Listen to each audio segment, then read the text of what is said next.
Tidak lama semenjak kepunahan bangsa Sodom dari muka bumi, dua kota di Mesopotamia, yaitu Babylon dan Niniwe, mengalami perkembangan pesat. Bangsa Babilonia adalah bangsa yang tidak mempercayai Allah.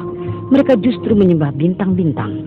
Salah satu dari bintang mereka tersebut adalah Marduk, yang merupakan bintang terbesar dalam pandangan mereka. Marduk, Tuhan terbesar mereka, dahulunya memiliki sebuah rumah teramat besar bernama Esagalia yang terletak di atas Menara Babel. Bangunan besar ini dulunya merupakan tempat Marduk beristirahat. Setiap tahun pada musim semi di Babylon ada sebuah perayaan jahiliyah di mana masyarakat biasa memperbaharui sumpah mereka pada Tuhannya. Para imam akan menangis di hadapan Marduk hingga ia memberi ampunan atas kota itu. Seluruh bangunan pun kemudian dibersihkan dan sesajian dihidangkan untuk menghormatinya. Upacara itu berakhir dengan sumpah setia seluruh rakyat Babylon kepada Marduk. Namun demikian dalam perjalanannya, Marduk ternyata memiliki seorang pesaing, yaitu Raja Namrud. Siapakah Tuhan kalian?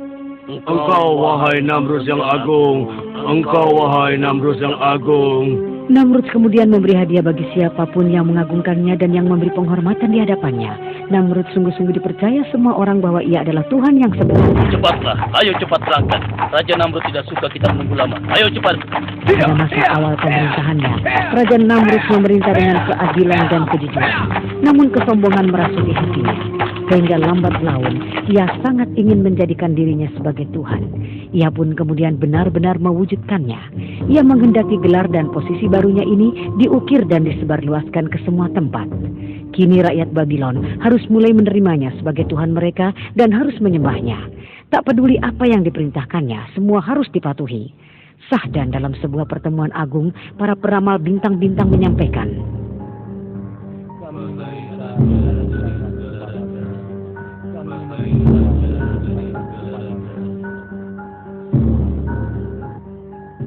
Sebagaimana yang kami lihat dari posisi bintang-bintang, di negeri ini tahun ini akan lahir seorang bayi yang akan mengajak rakyat kepada agama baru. Bayi ini juga akan meruntuhkan kerajaanmu. Kami ingin engkau mengetahui kabar ini, wahai Namrud yang agung. Dengarkanlah kata-kata kami.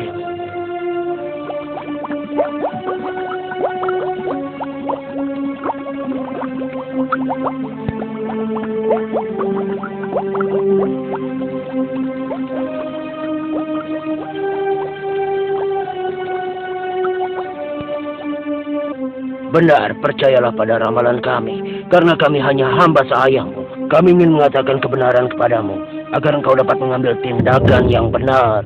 Apa yang kalian bicarakan? Apa kalian tidak sadar dengan apa yang kalian katakan? Aku adalah Tuhan di Babylon. Aku adalah Raja Namrud. Akulah Tuhan segala yang ada di atas dan di muka bumi ini. Aku yang memberi hidup dan mati bagi kalian. Mulai sekarang, semua bayi laki-laki di Babylon harus dibunuh. Semua, iya, semuanya harus dibunuh.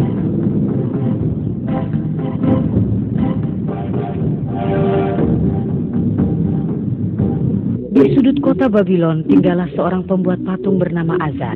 Ia sangat menghormati para dewa dan juga Raja Namrud. Akan tetapi, perintah Raja Namrud membuatnya sangat terpukul. Karena istrinya sedang hamil, ia sangat khawatir perintah Raja Namrud akan menimpa dirinya.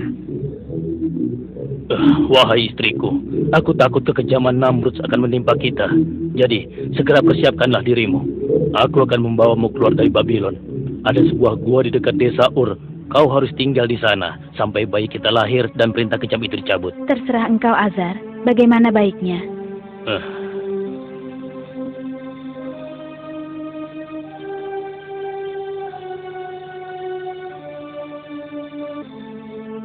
Perintah bengis Raja Namrud pun diberlakukan dengan sepenuh kekuatan.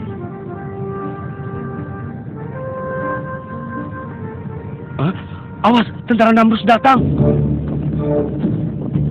Tentara-tentara itu mendatangi setiap rumah yang diketahui baru ada ibu-ibu yang melahirkan.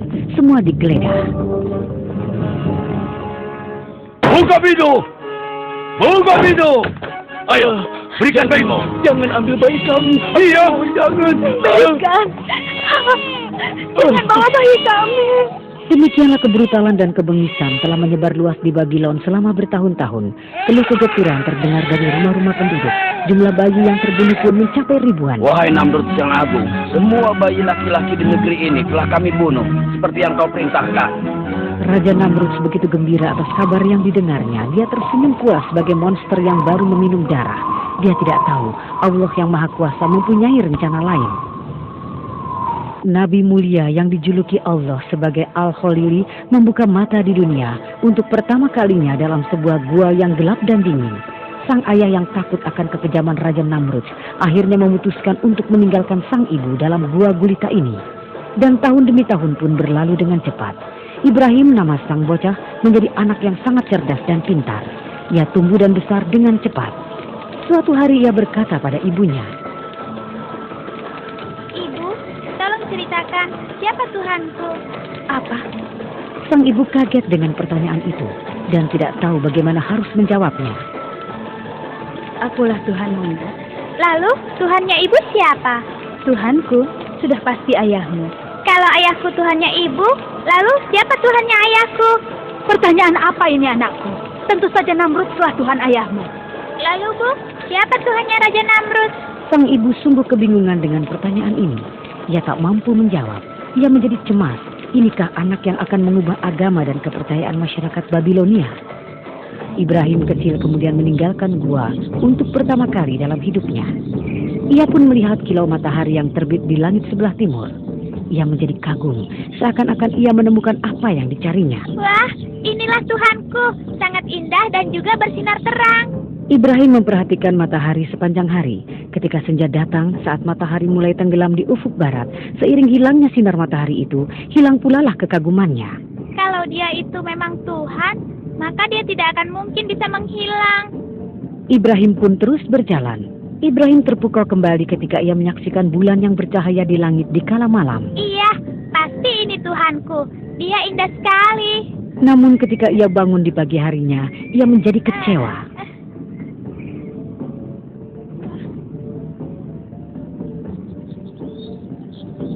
Aneh, kenapa tidak ada? Kemana perginya? Dia menghilang.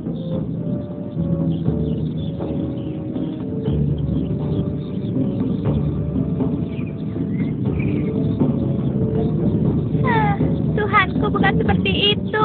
Tuhan tidak akan mungkin pergi. Ibu dan anak yang menyelamatkan diri dari kekejaman Raja Namrud itu telah tinggal dalam gua yang gelap dan pengap dalam waktu cukup lama. Sementara itu Ibrahim merenung dari hari ke hari, mempertanyakan siapa Tuhannya.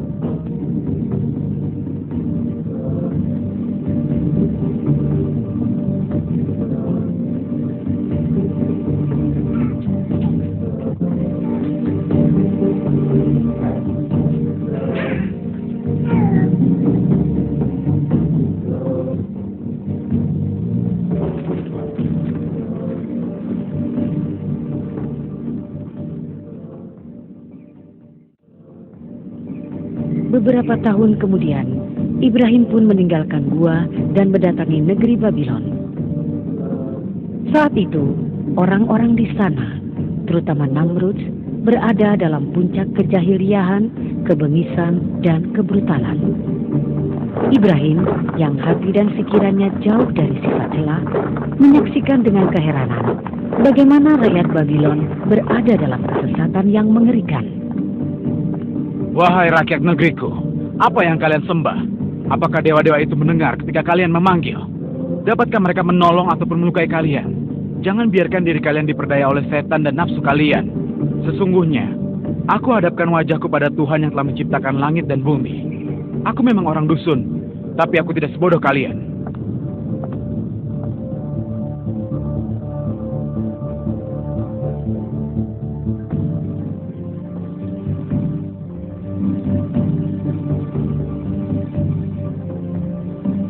Sesuai dengan kehendak Allah, Ibrahim pun berupaya keras mengajak setiap orang tanpa kecuali kepada akidah yang benar. Sayangnya orang-orang seakan bisu dan tuli terhadap ajakannya. Kesulitan ini sangat mengkhawatirkan Ibrahim. Ia bangun di tengah malam dan berdoa pada Allah. Ia meminta tolong pada Tuhannya untuk melawan orang-orang lalim yang menyakiti hatinya. Yang menyedihkan juga adalah ia harus menghadapi kenyataan bahwa ayahnya adalah salah seorang dari pembuat patung dewa tersebut. Untuk itulah ia berusaha menyadarkan ayahnya dahulu. Namun ternyata hati sang ayah diliputi kegelapan dan ia pun tersesat di lembah kehinaan. Sungguh sayang, Azar tidak dapat meninggalkan kekafirannya dan tetap menyertai tirani yang melawan kemauan suci anaknya. Ya Tuhanku, berikanlah keputusan kepadaku.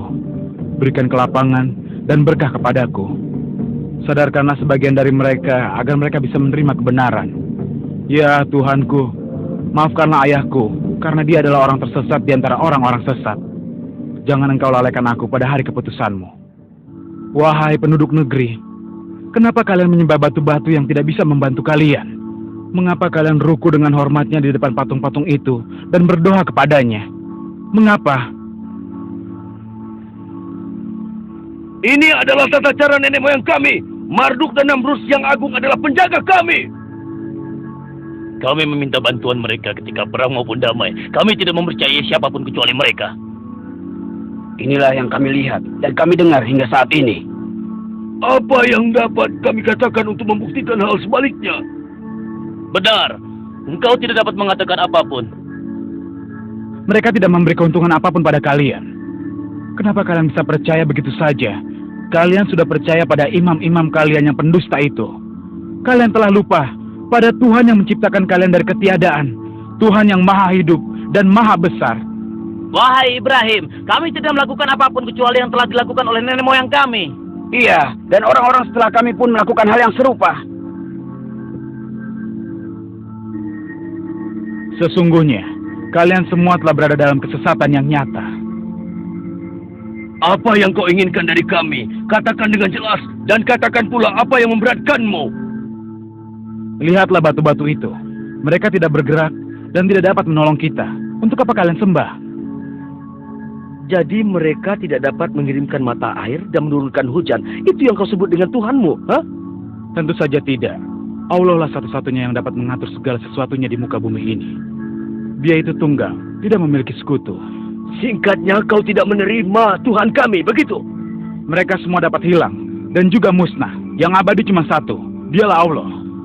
Wahai Ibrahim, ketahuilah, engkau telah membuat marah orang-orang yang percaya kepada Marduk dengan memandang rendah Tuhan kami. Pelindungku hanyalah Allah. Hei Ibrahim, kami akan menghukummu kalau saja ayahmu bukanlah abdi Marduk. Hanya Allah lah yang memberikan kehidupan dan juga kematian. Lelaki ini adalah gila, jangan dengarkan dia. Aku ini bukan orang gila, hanya ingin mengingatkan kalian semua. Mungkin kau sedang mabuk Ibrahim. Kita bicarakan saja hal ini esok hari. Bagaimana? Hanya orang-orang yang menjadi permainan iblis yang kecanduan minuman. Mudah-mudahan Marduk memberi ampunan. Wahai penduduk negeri, berlindunglah kepada Allah yang maha pemurah dan juga bijaksana.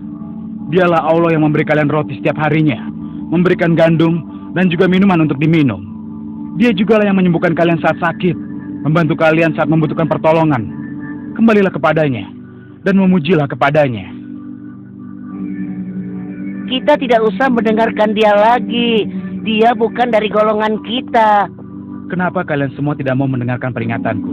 Padahal kalian tahu dan juga mengerti bahwa yang aku katakan adalah benar. Apa engkau bermaksud mengatakan bahwa kami hanya mengikuti nafsu? Aku ingin mengetuk hati kalian. Bukalah hati kalian. Kami telah mendengar semua kata-katamu, wahai Ibrahim, tapi kami tidak peduli denganmu. Kenapa kalian tetap bersikeras pada sikap kalian? Wahai Ibrahim, kami ingatkan, jika kau terus-menerus menghina Tuhan kami, maka demi Tuhan kami akan menghajarmu. Sungguh engkau adalah manusia yang lemah, Ibrahim. Cabut kata-katamu, atau kau akan menyesal, Ibrahim. Untuk apa aku takut pada berhala-berhala kalian? Sementara kalian tidak takut pada apa yang diperintahkan oleh utusan Allah. Aku tidak peduli. Hei Ibrahim, jangan datang lagi pada kami. Ha? Ingatlah oleh kalian, Allah akan memberlakukan keputusannya antara kalian dan aku. Bangsa yang terhina ini terus berada dalam kesesatan, keluar dari jalan yang benar. Mereka tidak mengindahkan peringatan Ibrahim. Seluruh hidup mereka dihabiskan untuk beragam kesenangan gaya Babylon. Mereka menenggelamkan diri dalam lautan kehinaan karena hati mereka telah gelap. Begitulah kesesatan dan dosa menjadi hiasan dalam hidup mereka. Mereka tak memiliki keinginan untuk bangkit dari mimpi indahnya yang menipu itu. Mereka menjadi marah tatkala bertemu dengan Ibrahim. Mereka tidak menyukai laki-laki yang berusaha membersihkan pandangan sesat mereka itu. Mereka memandang remeh ajakannya dan tidak mengindahkan pesan-pesan di dalamnya. Kemarilah Ibrahim, bergabunglah dengan kami. Marduk yang agung mengatakan bahwa kebenaran ada dalam minuman. Utusan Allah ini bagaimanapun tidak berkecil hati dengan hinaan dan celaan dari orang-orang tersebut. Ia terus berusaha mengajak umatnya untuk mematuhi wahyu yang agung tanpa kenal menyerah. Ia sangat sabar terhadap mereka berikut perlakuan buruknya, karena ia memiliki semua kebaikan dan kebajikan sebagai seorang Rasul. Wahai Marduk yang agung, Tuhan langit, Tuhan orang-orang Babilon, Tuhan barat, timur, di bawah dan di atas bumi. Wahai Marduk yang agung, yang menentukan perang atau damai, dan kepada siapa sigurat-sigurat ini dibangun. Tapi itu semua, suatu kebohongan besar, bahwa bangunan batu yang diyakini oleh orang-orang itu dapat memberikan keberkahan. Hari-harimu dapat dihitung, aku pasti akan memerangkapmu. Sungguh engkau, wahai Namrud, kau adalah perwujudan dari Marduk. Kau manusia lemah, yang menciptakan kehidupan apapun yang kau inginkan dengan bersembunyi di balik berhala-berhala. Ketahuilah bahwa tentara setanlah yang telah mengatur hidupmu dalam kesesatan dan tirani.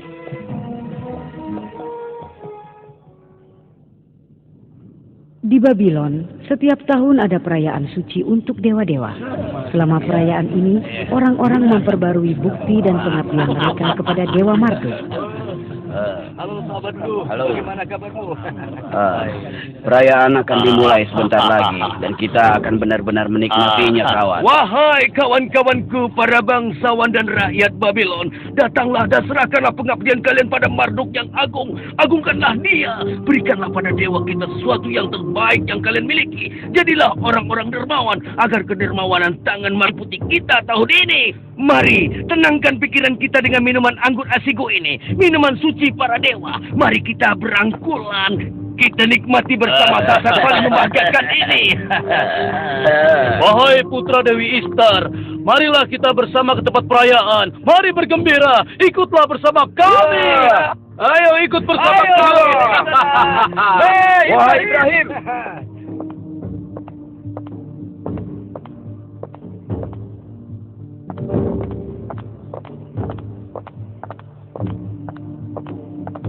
Wahai Ibrahim, mengapa engkau tidak ikut bersama kami?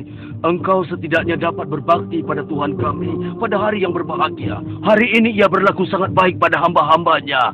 Wahai Semoga Allah Ibrahim, mengampunimu. ikutlah bersama kami.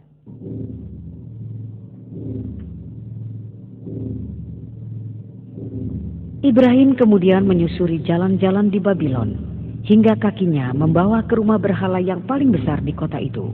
Rumah berhala terbesar yang di dalamnya hiduplah Raja Namrud.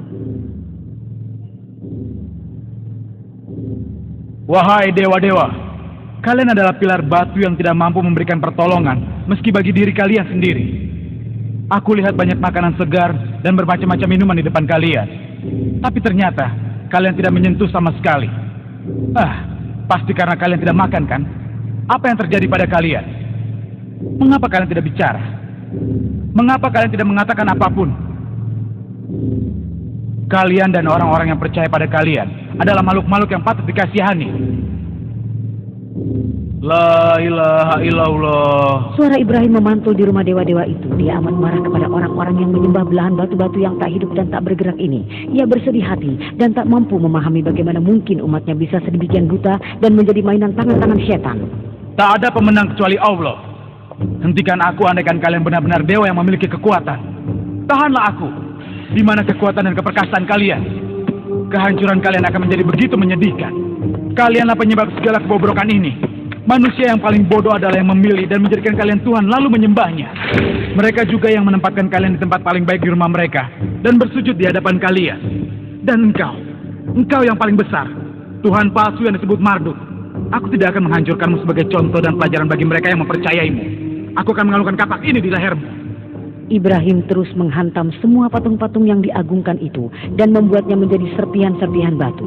Inilah akhir yang menyedihkan bagi batu-batu tak bernyawa tersebut, juga bagi orang-orang yang tunduk padanya. Kecuali berhala yang paling besar yang disebut Marduk, ia sama sekali tidak menyentuhnya. Pada hari itu terjadilah kegemparan di negeri Babylon. Orang-orang yang sedang berpesta pora terkejut dan berkumpul di depan rumah berhala itu. Apa yang terjadi di sini? Wahai pasuso yang suci, apa yang terjadi dengan dewa-dewa kita? Siapa yang melakukan tindakan yang tidak bertanggung jawab ini? Tuhan-Tuhan kita hancur semuanya. Mereka telah pecah berkeping-keping. Mereka telah dirusak dan dihancurkan. Hanya Marduk yang agung yang tidak tersentuh. Tidak terjadi apa-apa padanya.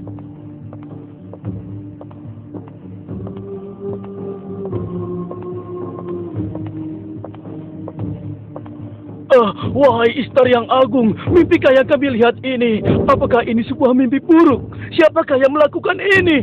Siapa? Apakah Ibrahim? Apakah dia yang melakukannya? Bisa jadi itu benar. Dia adalah orang gila. Sekarang mari kita cari dia bersama-sama. Orang-orang panik dan marah. Kejadian itu makin menambah kemarahan dan kekafiran mereka. Mereka tidak menyadari